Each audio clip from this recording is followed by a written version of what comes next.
రాజోలు అనే పదం కోనసీమ కొబ్బరి బొండంలో ఎంత తీపి ఉంటుందో నాకు అంత తీగి ఉంటుంది ఆ మాట.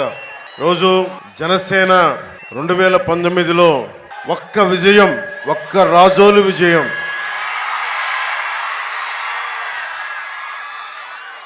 మబ్బులు కమ్మిన చోట, అసలు వెలుతురు లేని చోట, గాఢాంధకారం ఉన్న చోట రాజోలు విజయం చిన్న వెలుగు రేఖ. నాకు మాడపడుచులు, మబ్బుల్లో పరిగెత్తే పిడుగులు లాంటి యువత, మేడలపైన మిద్దెలపైన ఉండి ఆశీర్వదించే పెద్దలు, మీరందరూ నిలబడితే ఈ రోజున ఆ ఒక్క చిన్నపాటి విజయం ఈ రోజున రాష్ట్రానికే, జనసేన రాజకీయ పరిస్థితులకి వెన్నెముకైపోయింది.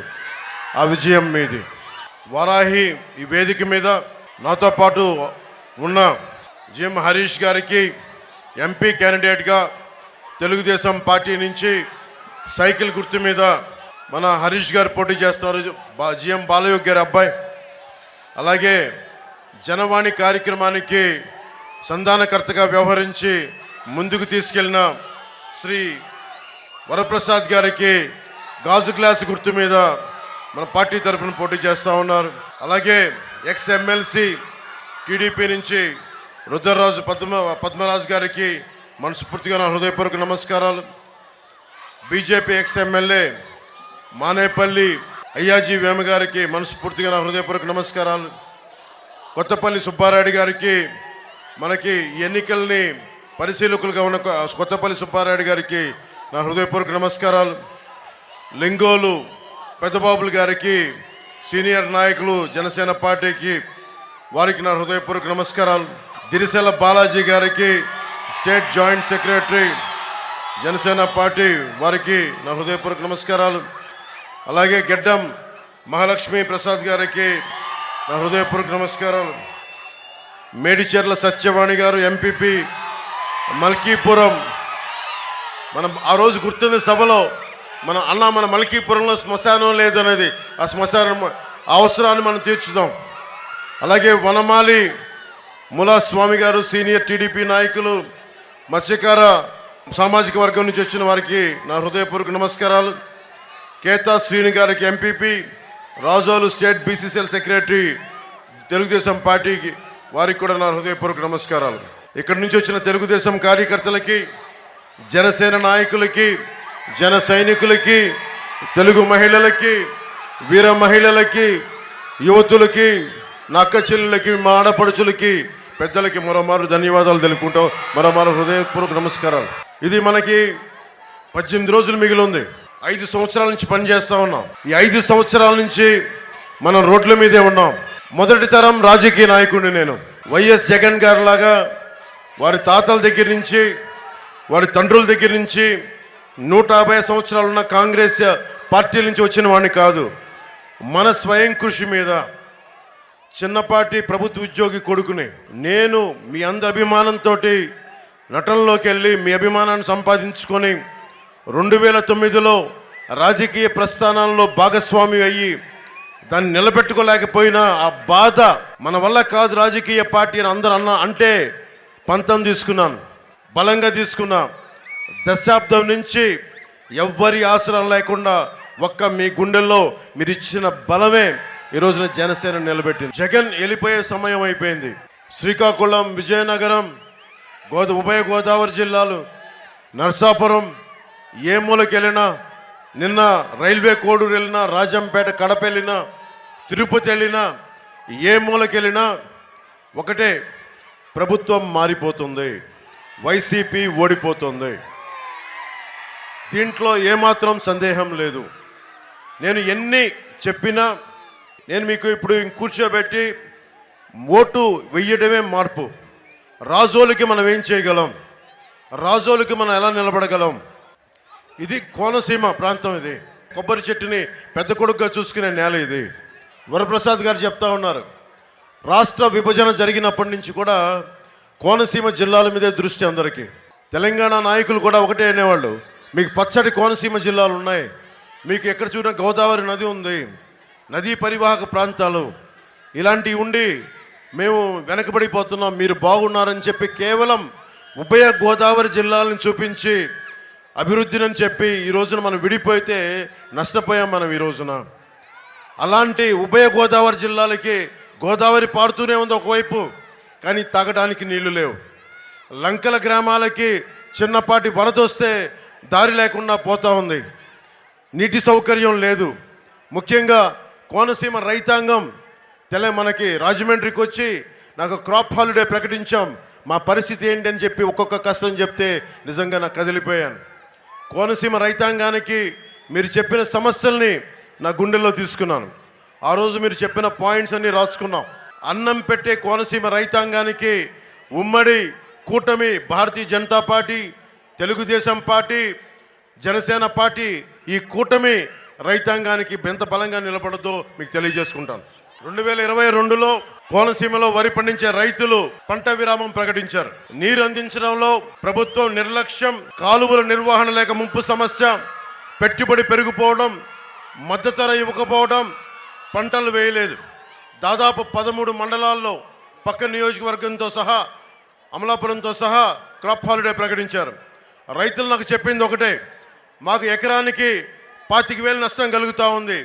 అదే కౌలు రైతు అయితే 45 నుంచి 50,000 నష్టం కలుగుతూ ఉంది. రైతు భరోసా కేంద్రాల ద్వారా అమ్ముకోవాలంటే 1,00,000 నిబంధనలు పెడతా ఉన్నారు. అమ్మినా సకాలంలోకి డబ్బులు రావడం లేదు. కౌలు రైతులకి గుర్తింపు కార్డులు అందించడం లేదు. పంట కాలువలు పూడికలు తీయించడం కానీ, మరమ్మతులు చేయించడం కానీ, ఏటిగట్లు పటిష్టపరచాలి, ఇవేమీ చేయట్లేదు.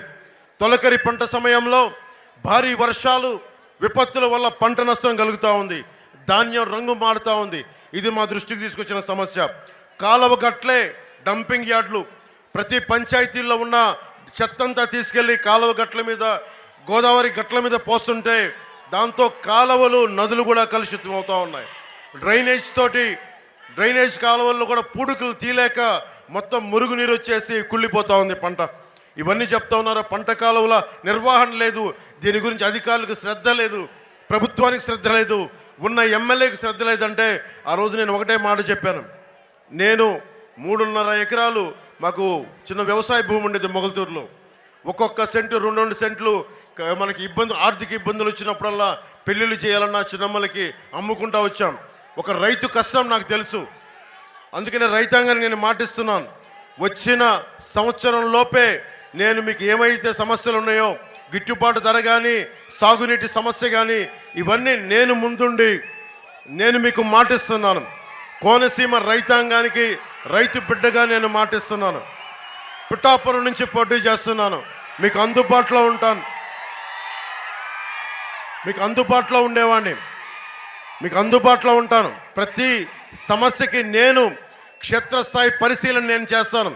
ఈ రోజున వరప్రసాద్ గారిని అభ్యర్థిగా నిలబెడుతున్నప్పటికీ కూడా నేను బాధ్యత తీసుకుంటాను. నేను వస్తాను. నేను కోరుకునేదల్లా ఇక్కడున్న అశేష నా అభిమానాలని, యువకుల్ని అందరినీ కూడా నేను ఒకటే కోరుకుంటున్నా, నాకు సమస్యలు తీర్చే సమయం ఇవ్వండి.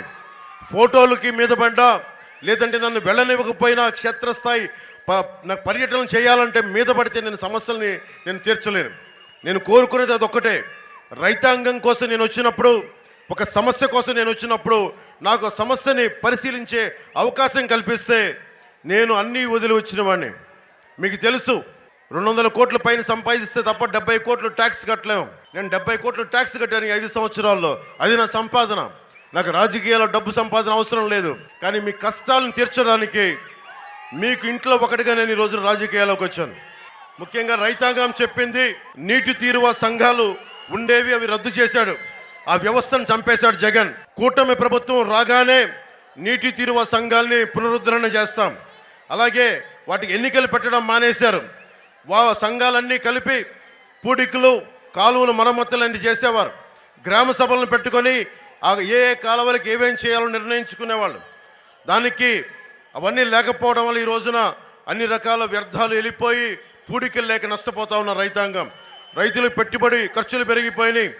ధవళేశ్వరం నుంచి అంతర్వేది వరకు ఉన్న పంట కాలువల్లో దారి పొడవున డ్రైనేజ్ కలవటం వల్ల పంట పొలాల్లోకి వ్యర్థాలు చేరి పంట నాశనం అవుతూ ఉంది. దిగుబడులు తగ్గిపోయాయి. నేను ఆ నీటి తీరువ సంఘాలని పునరుద్ధరణ చేసి ఆ జరుగుతున్న నష్టాన్ని మేము కట్టడి చేస్తాం. మద్దతు ధర ఇప్పించే బాధ్యత జనసేన, టీడీపీ, భారతీయ జనతా పార్టీ ప్రభుత్వం తీసుకుంటుంది. పండిన పంట ఈ రోజున వైసీపీ పండిన పంటకి కొన్నా కానీ డబ్బులు ఎప్పుడు ఇస్తున్నారో తెలియని పరిస్థితి. మేము మీకు సకాలంలో అందించే పరిస్థితి మేము తీసుకొస్తాం. జగన్ వచ్చాక దాదాపు 20,000 ఎకరాల్లో క్రాప్ హాలిడే ప్రకటించారు. క్రాప్ హాలిడే ప్రకటించడం అంటే సమ్మె చేయటం. రైతు అన్నం పెట్టే రైతు సమ్మె చేస్తే మన చేతుల్లోకి, మన ప్లేట్లోకి ముద్ద రాదు. అలాంటి రైతు కష్టానికి కూర్చొని అక్కడ రావాల్సిన ఎమ్మెల్యేలు ఒక్కరు రాలా. ఇక్కడ కూర్చున్న రాపాక 5 ఎకరాల్లో, రాపాక వరప్రసాద్ గారు 5 ఎకరాల్లో ఇల్లు కట్టుకున్నాడు, కానీ కోనసీమ రైతాంగానికి కన్నీళ్లు తోడటానికి మనసు రాలా. అలాగే కోఆపరేటివ్ సెక్టార్, ముఖ్యంగా రైతులకి వ్యవసాయ రుణాలు ఇచ్చే కోఆపరేటివ్ సెక్టార్ని సంపూర్ణంగా చంపేశారు, నిర్వీర్యం చేశారు, భ్రష్టు పట్టించారు. ఒకప్పుడు దాతలను చైర్మన్గా, డైరెక్టర్గా ఎన్నుకునేవాళ్ళు. ఆ ఎన్నికల వ్యవస్థని తీసేసి రైతాంగానికి ఏమాత్రం సంబంధం లేని, ఒక రైతు కష్టం తెలుసుకోలేని, తెలియని వ్యక్తి అయిన ఎమ్మెల్సీ అనంతబాబు అనే వ్యక్తిని అగ్రో లోన్స్ ఇచ్చే కోఆపరేటివ్కి చైర్మన్గా చేశారు. అనంతబాబు అనే వ్యక్తి మీ గురించి మీకు తెలుసు.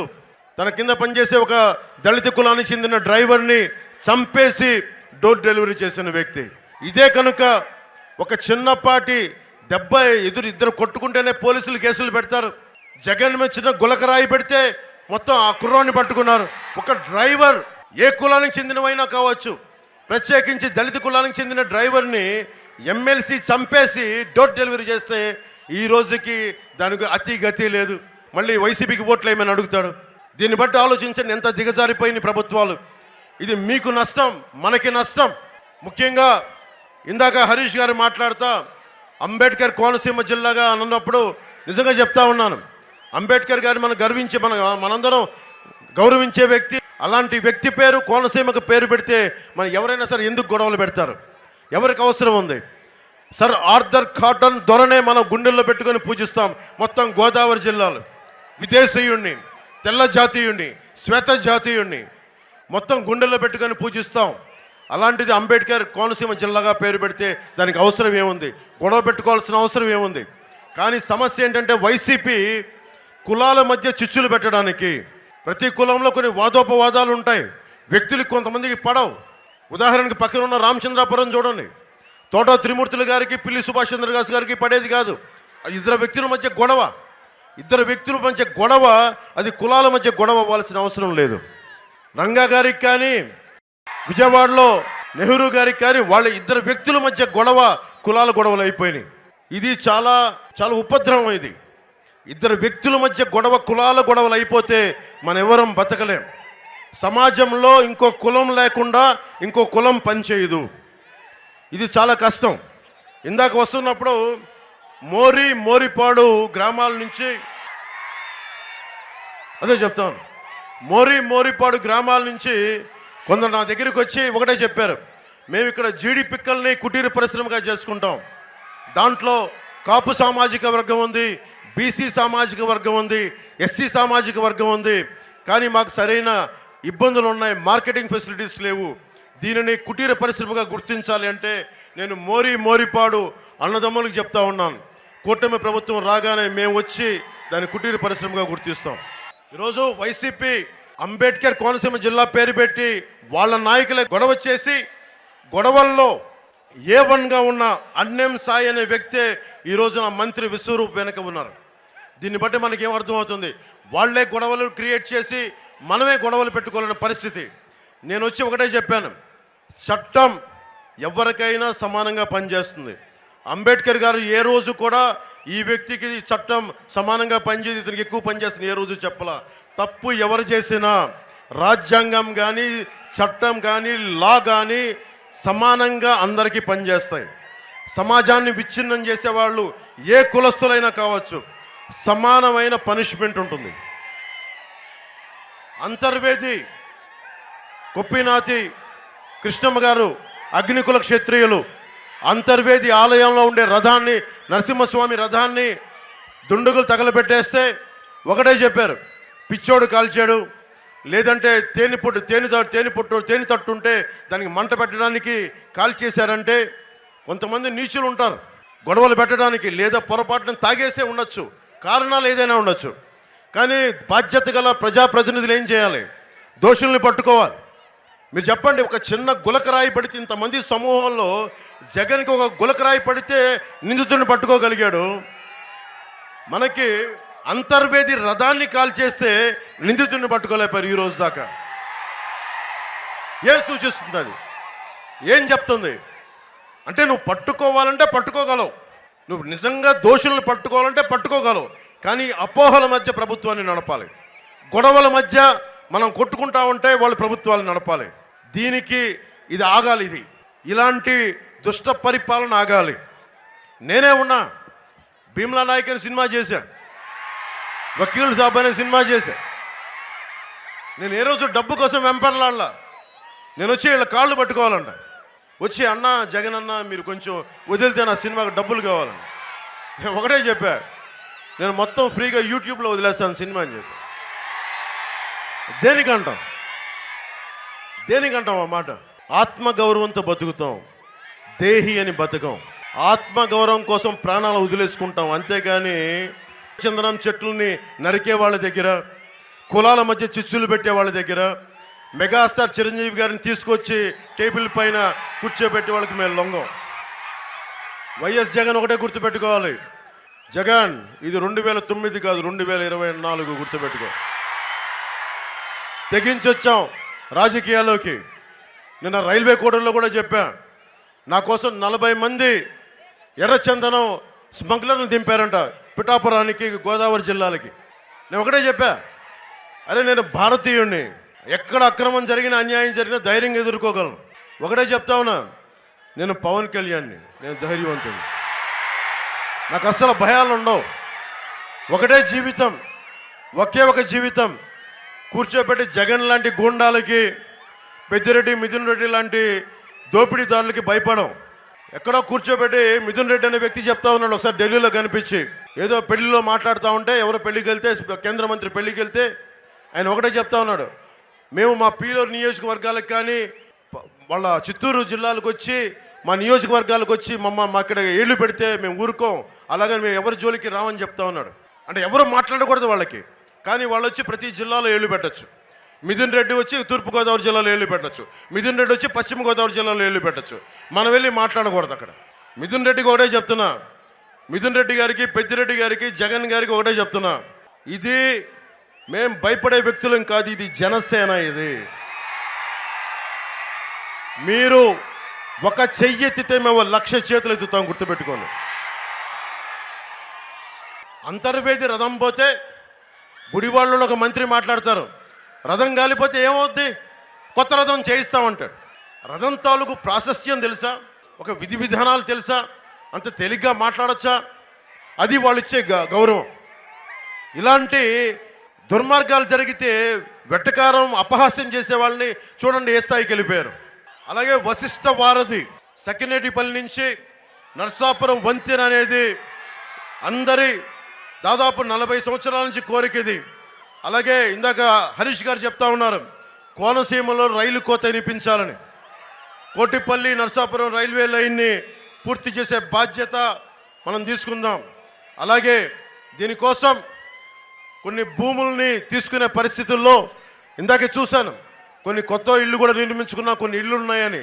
ఆ గ్రామాలకు ఇబ్బంది ఏదైనా ఉంటే స్వయంగా నేనే వచ్చి ఆ గ్రామాలకు వచ్చి నేను మాట్లాడతాను. మీకు నష్టపరిహారాన్ని సరైన రీతిలో ఇప్పించి, లేదంటే అవసరమైతే దాన్ని ఇంకొక వైపు మార్చే కూడా పరిస్థితిని మేము తీసుకుంటాం.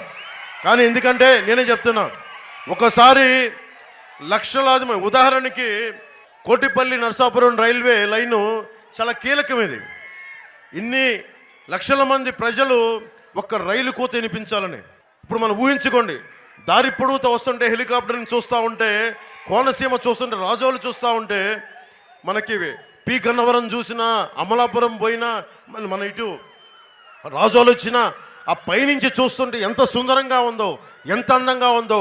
కొబ్బరి తోపులు, అందమైన నదులు, కాలువలు ఊహించుకోండి.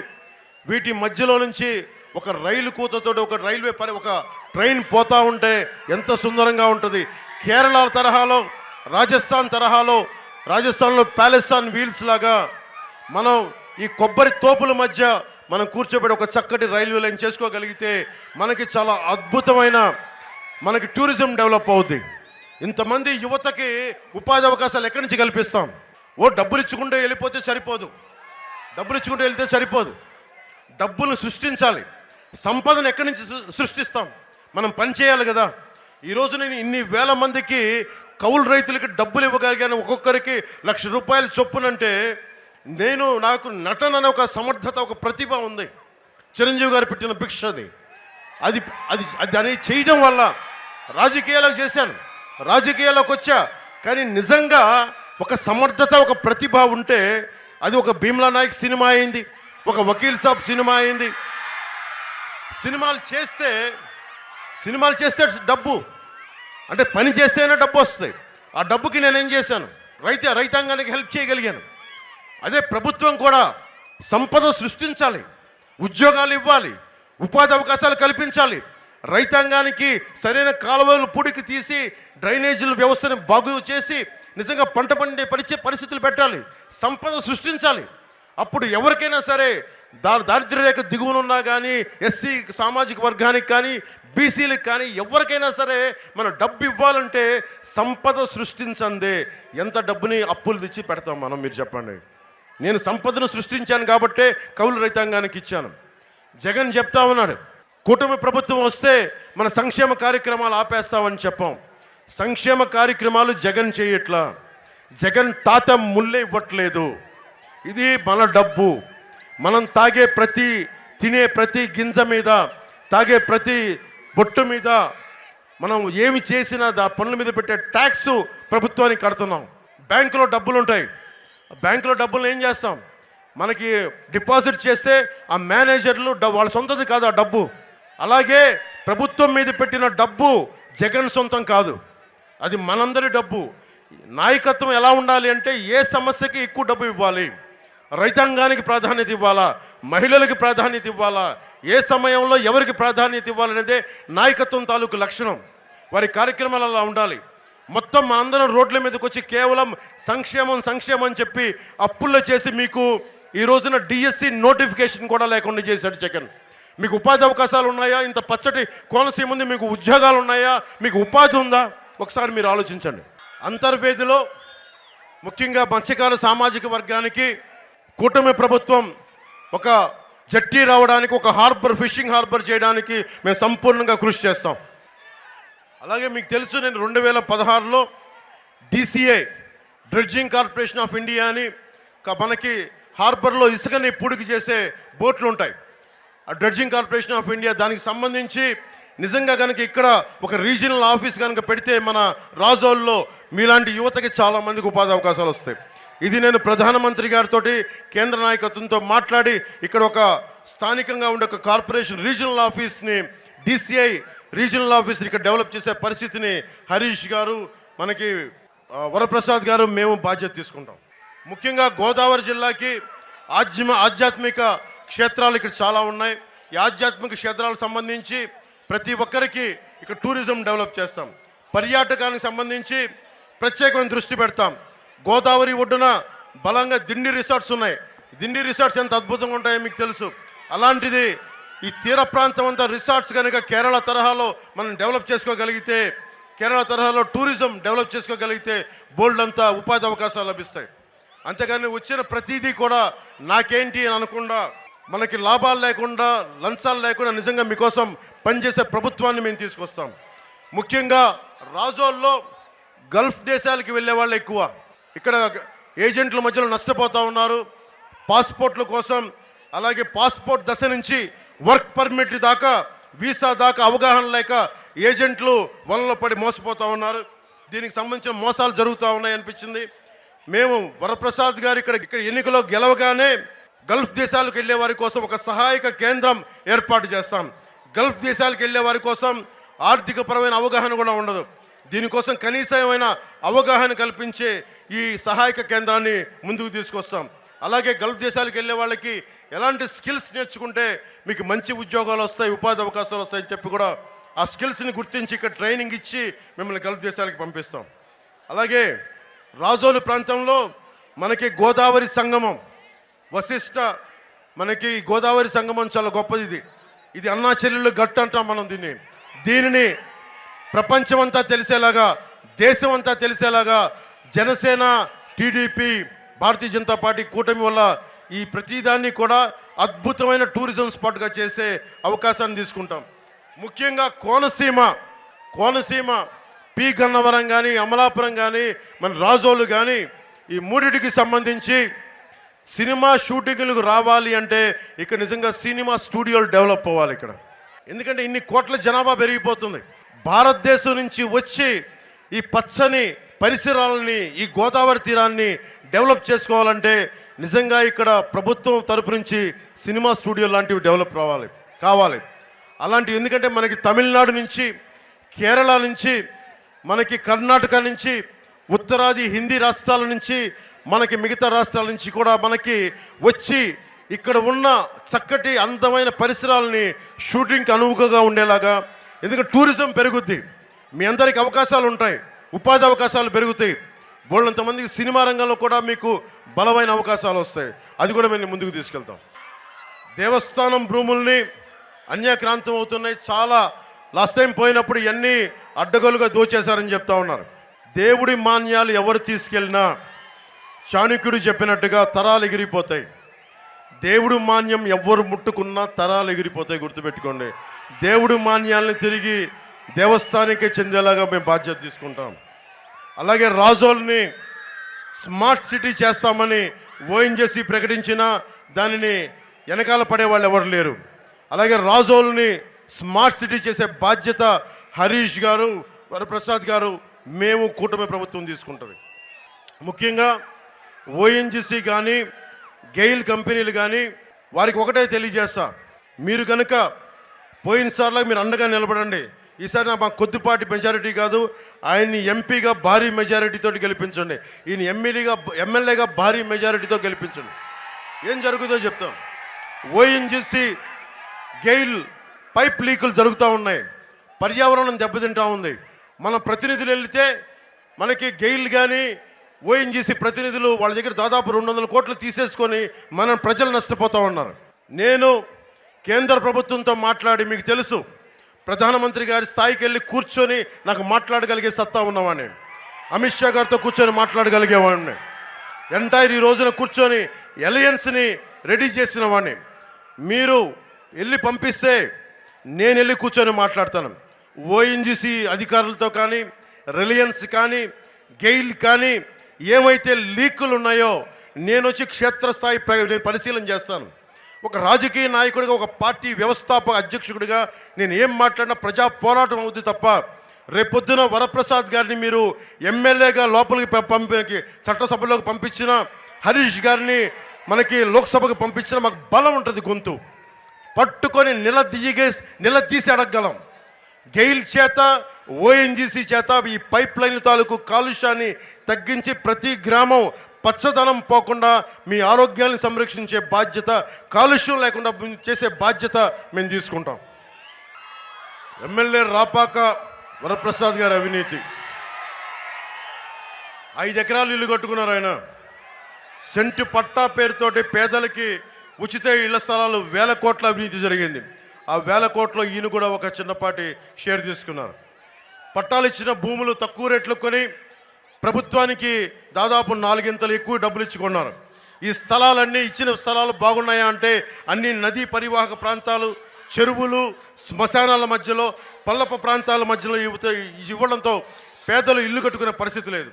పేదలకు ఇల్లు కట్టలేని ఎమ్మెల్యే కత్తి మండలం, ఒక మల్కీపురం మండలం కత్తి మండలంలో ఒక 5 ఎకరాల్లో మంచి భవనం కట్టుకొని ఉన్నాడు. మన ఓట్ల మీద గెలిచి పేదలకు ద్రోహం చేసి కూర్చొని మల్కీపురం మండలంలో 5 ఎకరాలు ఇల్లు కట్టుకున్న వ్యక్తి. అదొక్కటే కాదు, ఇసుక కూడా బెదిరించి తీసుకున్నారు. ఇనుమును కూడా వ్యాపారుల నుంచి బెదిరించి తీసుకున్న వ్యక్తి. ప్రైవేట్ స్థలంలో ప్రభుత్వ నిధులతో ఇల్లు కట్టుకున్న వ్యక్తి. అంతర్వేది రథం దగ్ధమైతే ఆయన కూర్చోబెట్టి ఈ రోజు దాకా దాని మీద ఏం మాట్లాడాల. సకినేటిపల్లిలో ఫైర్ స్టేషన్ కావాలి 2019కి అడిగిన రాపాక గారికి జగన్ పంచన చేరాక ఈ రోజుకి ఒక ఫైర్ ఇంజిన్ గురించి అడగాల్సిన మనసు రాలా. ముఖ్యంగా దాతలు ఇచ్చిన కాలేజ్ ఉంది, దాతలిచ్చిన మల్కీపురంలో కళాశాల భూములపై అధికార వీళ్ళు వైసీపీ మరి కన్నుబడింది. దాదాపు 500 కోట్ల రూపాయల విలువైన భూములు ఒక్కొక్క లెక్చరర్ని బదిలీ చేసి దాన్ని మూసేసి 500 కోట్ల భూమిని దోచేయడానికి ప్రయత్నం చేస్తూ ఉన్నారు. వైసీపీ నాయకులకు ఒకటే చెప్తున్నాం, 18 రోజులు మేము ప్రభుత్వాన్ని స్థాపిస్తున్నాం. ఒక్కొక్క అవినీతి పరుని రోడ్డు మీదకి లాక్కొచ్చి మీ చేత ఫైన్ కట్టిస్తాం. అలాగే చింతలమూరిలో రాపాక గారు పర్మిషన్ లేకుండా చెరువులు తవ్వకాలు చేస్తున్నారని దృష్టికి వచ్చింది. ఇక్కడ ఓఎన్జీసీ పైప్ లైన్ రొయ్యల చెరువులు పెరిగిపోవడం వల్ల తాగునీరు కూడా ఇబ్బందిగా ఉంది. ఇందాక వరప్రసాద్ గారు అదే చెప్తున్నారు, ఇంత నీరుండి కూడా తాగునీటికి ఇబ్బంది ఉంది అంటే కేంద్రం ప్రధానమంత్రి గారి నాయకత్వంలో జల్ జీవన్ మిషన్ ఉంది. ప్రతి ఇంటికి కుళాయి ఉచితంగా స్వచ్ఛత రక్షిత మంచినీరు కావాలి. అది ఈ రోజుకి చేయలేకపోతా ఉన్నారు. మేము చెప్తున్నాం, కనీస మౌలిక అవసరాలు తాగడానికి కనీసం మంచినీళ్ళు కూడా ఇవ్వలేని పరిస్థితి. రోడ్లు వేస్తే వేసిన 2 రోజులకే గుంతలు పడిపోయే పరిస్థితి. ఇవన్నీ మారాలి. ఆ రోజు మీకు గుర్తుంది, నేను ఇదే రాజులకు వచ్చి మీరు రోడ్లు వేస్తారా, నేను వచ్చి నా శ్రమదానంతో రోడ్లు వేయినా మా జన సైనికులతో అడిగితే మీకు ఎన్ని గంటలు వేసారో మీకే తెలుసు. ఈసారి అలా అడగట్లా, మనం కూర్చొని దగ్గరుండి వేయిద్దాం. ఒక్కొక్క అధికారి చేత మనకి లంచాలు అవసరం లేదు, మనకు అవినీతి అవసరం లేదు. మొత్తం ఏ రోడ్లు ఏ మౌలిక అవసరాలు ఉన్నాయో అన్ని దగ్గరుండి ఒక్కొక్కరి చేత మెడలు వంచి పని చేద్దాం. ఒక్కొక్కరి చేత ఆంధ్రప్రదేశ్లో వైఎస్ జగన్ పాలనలో కొన్ని విచిత్రమైన పరిస్థితులు జరుగుతూ ఉన్నాయి. ఎవరు ఎదురు మాట్లాడితే, ముఖ్యంగా అమరావతిలో ఎస్సీ రైతులు మాకు రాజధాని కావాలని మాట్లాడితే వాళ్ళ మీద ఎస్సీ కులాల మీద ఎస్సీ ఎస్టీ అట్రాసిటీ యాక్ట్ పెట్టారు. ఎవరన్నా సరే సొంత కులం మీద, నేను ఒక మాల సామాజిక వర్గానికి చెందిన వ్యక్తి లేదా మాదిగ సమాజానికి చెందిన వ్యక్తి అయితే నేను అడిగితే నా మీదే ఎస్సీ ఎస్టీ అట్రాసిటీ కేసు పెట్టారు. అసలు అది రాజ్యాంగానికి అంబేద్కర్ గారి స్ఫూర్తికి విరుద్ధమైంది. అలాగే కొంతమంది బీసీ నాయకుల మీద కానీ ఎవరైనా కానీ ఫాల్స్ ఎస్సీ ఎస్టీ అట్రాసిటీ యాక్ట్లు. అందువల్లే బీసీలకి రక్షణ చట్టం పట్టుకొస్తుంది ప్రభుత్వం. ముఖ్యంగా చూస్తే గొంది గ్రామంలో మంచినీటి చెరువు పక్కన రొయ్యల చెరువు తవ్వించడానికి ప్రయత్నం చేస్తే అక్కడ ముఖ్యంగా మత్స్యకార యువత అడ్డుకున్నారు. అగ్నికుల క్షత్రియ యువత అడ్డుకుంటే వారిపైన ఎస్సీ ఎస్టీ అట్రాసిటీ యాక్ట్ చేసి వారిని కేసులు పెట్టి భయపెడతా ఉన్నారు. తాటిపాక గ్రామంలో ఫ్లెక్సీలు చించారని చెప్పి కొన్ని గొడవలు జరిగినాయని చెప్పి సెట్టిబలిజీ కులానికి చెందిన వ్యక్తులకి ఎస్సీ ఎస్టీ అట్రాసిటీ తప్పుడు కేసులు పెట్టారు. నిజంగా తప్పు చేస్తే కేసులు పెట్టాలి. అసలు తప్పే జరగకపోతే వేరే గొడవ జరిగితే వారి మీద అకారణంగా అన్యాయంగా ఎస్సీ ఎస్టీ అట్రాసిటీ కేసులు పెడితే ఇది చాలా అన్యాయం, చాలా అక్రమం. ఇది నేను ఓట్ బ్యాంక్ పాలిటిక్స్ మాట్లాడలా. అంబేద్కర్ గారి రాజ్యాంగం ప్రతి ఒక్కరికి రక్షణ కల్పించబడింది. చట్టం నుంచి రక్షణ ప్రతి భారతీయుడికి ప్రతి కులస్తుడికి కల్పించిన హక్కు. దాన్ని ఉల్లంఘించే హక్కు ఎవ్వరికీ లేదు. ఈరోజున వైసీపీ నుంచి పోటీ చేసిన గొల్లపల్లి గారి చరిత్ర కూడా చాలా ఉంది చిట్ట. అది మీ అందరికీ తెలుసు. ఇది మనకి 18 రోజులు ఉంది. ఇంకా ఈ 18 రోజుల్లో మీరు ఎలా నిర్ణయించుకుంటారు మీ భవిష్యత్తుని మీరు నిర్ణయం తీసుకోండి. నేను ప్రతి అడ్డమైన ఎదవ చేత మాటలు అనిపించుకుంటా ఉన్నాను. నా మాట హార్ష్గా ఉండొచ్చు, ఇబ్బందిగా ఉండొచ్చు. పడేవాడు నాకు కదా, నాకు తెలుస్తుంది బాధ. జగన్కి ఏముంది, బాబాయిని గొడ్డలతో నరికించిన వాళ్ళు కూడా భుజాల మీద వేసుకొని తిరుగుతాడు. ముఖ్యంగా ఆడబిడ్డలకి వైసీపీ కనుక ఇంకొకసారి వస్తే రక్షణ ఉండదు. ఆడబిడ్డలకి సొంత చెల్లెలు బట్టల మీద కామెంట్ చేసే దిగజారుడి వ్యక్తి ముఖ్యమంత్రి. చెల్లెలు బట్టలు ఎవరన్నా చూస్తారా? రంగుల్ని ఏమన్నా అంటావా? పచ్చదనం గ్రీన్ కలర్ చెట్లు ఉంటే కూర్చోబెట్టి ద్వేషంతో మనం పచ్చని చెట్లను చూడటం మానేస్తావా? పసుపు రంగు చొక్కా వేసుకున్నారని చెప్పి బంతిపూలని దేవుడి మెడలో దేవుడికి విగ్రహానికి వేయడం మానేస్తావా? అరే ఎవరు ఏ బట్టలు వేసుకుంటే ఏంటి? ఇది దిగజారుడి వ్యక్తి నా భార్యను అన్నాడు, నా వ్యక్తిగత జీవితాన్ని తిట్టాడు. ఈ రోజున అన్నీ దిగజారిపోయి తనతో తోపుట్టిన చెల్లెలను తిడతా ఉన్నాడు. వివేకానంద రెడ్డి గారి కూతురు గారిని తిడతా ఉన్నారు. దీన్ని బట్టి అర్థం ఇదొక్కటి. ముఖ్యంగా ఆడబిడ్డలకి భద్రత ఉండదు వైసీపీ నాయకులు వస్తే. వైసీపీ ఇంకోసారి మీరు ఓటేస్తే యువతకు చెప్తున్నాను, మీకు ఉపాధి అవకాశాలు ఉండవు. రైతులకు చెప్తున్నాను, మీకు గిట్టుబాటు ధర రాదు, మీకు సాగునీరు సమస్యలు తీర్చరు. అన్నిటికంటే డేంజరు, అతను వస్తే మీకు ఈ రోజున డిజిటలైజ్ చేస్తూ ఉన్నాడు. పట్టా పుస్తకాలు ఉండవు. ముందుగా పట్టా పుస్తకాల్లో జగన్ బొమ్మ వేసుకున్నాడు. ఆంధ్రప్రదేశ్ రాజముద్ర ఉండాలి పట్టా పుస్తకాల మీద. అన్నీ డిజిటలైజ్ చేస్తాడంట. డిజిటలైజ్ చేసినోడు ప్రభుత్వాస్తుల్ని తాకట్టు పెట్టినవాడు రేపొద్దున మీ ఆస్తుల్ని, మీ స్థిరాస్తుల్ని, మీ తల్లిదండ్రులు ఇచ్చిన ఆస్తుల్ని, మీ తాతల వారసత్వం నుంచి వచ్చిన ఆస్తుల్ని అప్పు కూర్చోబెట్టి తాకట్టు పెట్టేస్తాడు. ముఖ్యంగా చెప్తున్నాను, వైసీపీ మద్దతుదారులు కూడా చెప్తున్నాను, తల్లినే ఉపేక్షించని వాడు రేపొద్దున చట్టాలు తీసుకొస్తే, అతన్ని గెలిపిస్తే, అతను కనుక మీరు ఉంటే ఓటు వేసారంటే మీ భవిష్యత్తుకు మీరే పెట్రోల్ వేసి కాల్ చేసుకున్నట్టు మర్చిపోకండి. ఇది బంగారు భవిష్యత్తుకి మీరే చక్కగా పెట్రోల్ వేసుకొని నిప్పంటించుకొని దహించుకుపోతున్నాడు. దయచేసి వైసీపీకి ఓటేస్తే మీ నాశనాన్ని మీరే కొని తెచ్చుకున్నట్టు మర్చిపోకండి. ఎందుకంటే మీరు డిఎస్సి నోటిఫికేషన్ ఇవ్వలా. నేను ఏ హామీలు ఇదే చెప్పారు, సూపర్ 6 కానీ, అలాగే నేను చెప్పాను సూపర్ 6లో 2 జనసేన ప్రతిపాదించినవి కూడా ఉన్నాయి. అవి కాకుండా చంద్రబాబు గారికి చెప్పాను మా జనసేన పథకాలు కూడా ఇంకొక 4 కావాలి అంటే ఈ రోజున మనకు 30 తారీఖున మేనిఫెస్టో రిలీజ్ చేస్తాం. ఆ మేనిఫెస్టోలో చూడండి, అన్ని వర్గాలకి, ఎస్సీ వర్గాలకు కానీ, ఎస్టీ వర్గాలకు కానీ, ముస్లిం వర్గాలకు కానీ, కాపు, బీసీ ఏ కులాలకు సంబంధించిన అయినా సరే అన్ని పథకాలు ఉన్నాయి. ఆ పథకాలని ముందుకు తీసుకెళ్లే బాధ్యత జనసేన తీసుకుంటుంది. నేను ముందుండి నడిపిస్తాం, బాధ్యత తీసుకుంటాం, జవాబుదారీ దాన్ని తీసుకుంటాం. ముఖ్యంగా రైతాంగాన్ని చెప్తున్నాను, మీరు క్రాప్ హాలిడే ప్రకటించారు, మీరు నడుం బిగించాలి. యువతకు ఉపాధి అవకాశాలు లేవు, మీరు నడుం బిగించాలి. కూటమిని భారీ మెజారిటీతో గెలిపిస్తే తప్ప మీకు రక్షణ ఉండదు. ఎందుకంటే పట్టా పుస్తకాల్లో కూడా జగన్ బొమ్మ వేశారంటే అదేదో వాళ్ళ తాత ముల్లెలాగా, మొత్తం వాళ్ళ సంపదలాగా, వాళ్ళే పెట్టి పుట్టినట్టుగా, మనమేదో వాళ్ళ కింద కూర్చొని అడుక్కునే వాళ్ళలాగా. మీరు గుర్తుపెట్టుకోండి, ఒక ఉప్మాకో ఒక కాఫీకో అమ్ముడైపోకండి. అమ్ముడైపోయే వాళ్ళు కొంతమంది ఉంటారు, అలా అవ్వకండి. ఇది మీ హక్కు. ఇది నేను రైల్వే కోడూరులో కూడా చెప్పా, ఒక తప్పు జరుగుతున్నప్పుడు పిరికితనంతో అందరం నీరసపడిపోతా ఉన్నాం. రైల్వే కోడూరులో యువతకు చెప్పాను, నేను వచ్చినప్పుడు అందరూ రోడ్ల మీదకి వస్తారు, చేతులు ఊపుతారు. అన్యాయం జరుగుతుంటే మటుకు అందరూ కూర్చొని కామ్గా ఉంటారు. నేను మీలాంటి మనిషినే, మొదటి తరం రాజకీయ నాయకుడిని. మీరు బయటికి రండి, మీ ప్రాణానికి నా ప్రాణం అడ్డేస్తాను. నేను ఉన్నాను మీకోసం, నిలబడతాను మీకోసం. దశాబ్దంగా మీకోసం నిలబడి ఉన్నాను.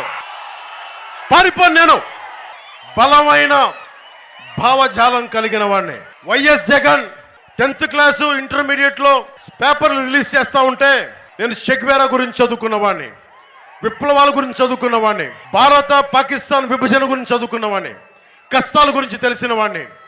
తరిమిల నాగిరెడ్డి తాకట్లో భారతదేశం చదివిన వాడిని. జగన్ పిచ్చి పిచ్చి వేషాలు వేస్తా ఉంటే నేను తాకట్లో భారతదేశం చదివిన వాడిని. జగన్ లాంటి గుండాలకి బెదిరేదే లేదు. నేను నిలబడతాం. అసెంబ్లీకి నేను కనుక వెళ్ళుంటే పరిస్థితి వేరేలా ఉండేది. ఒక్కడు చాలు.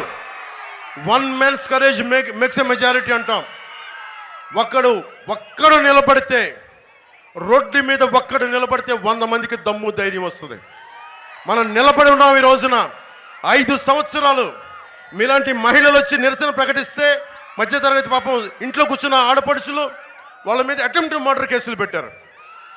నిజంగా ప్రజల తాలూకు విప్లవం ఎలా ఉంటుందో మీకు చూపించాను.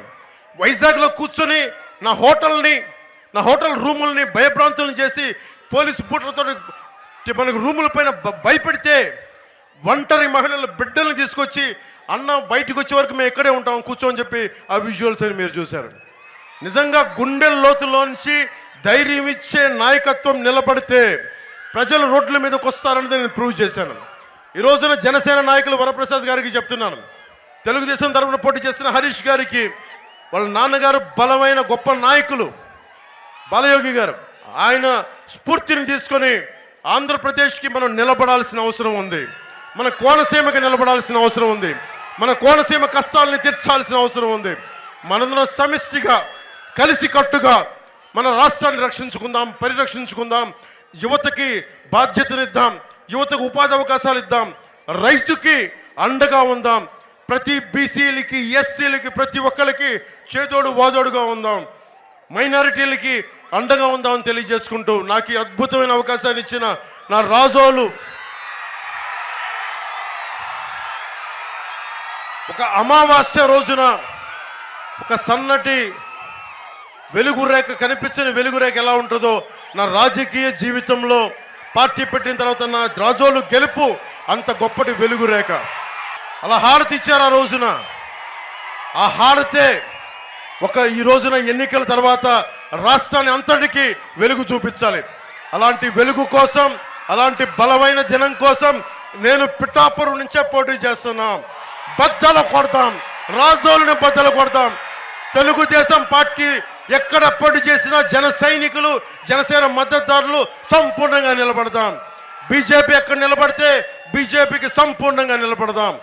మీ అందరికీ అండగా ఉంటానని తెలియజేసుకుంటూ సెలవు తీసుకున్నాను. జై టీడీపీ, జై బీజేపీ, జై జనసేన.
ఇదే మన నినాదం, మన ఎలక్షన్ల నినాదం ఇదే. Hello AP, bye bye YCP. Hello AP, bye bye YCP. Hello AP.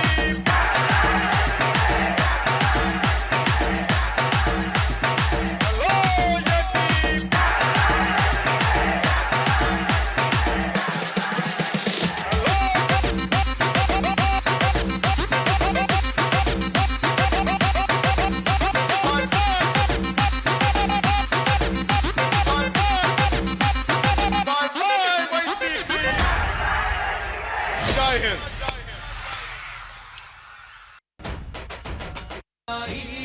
పవన్నామ రథ చక్రాలు జగన్నాటకానికి తెరదించే పవనాస్త్రాలు.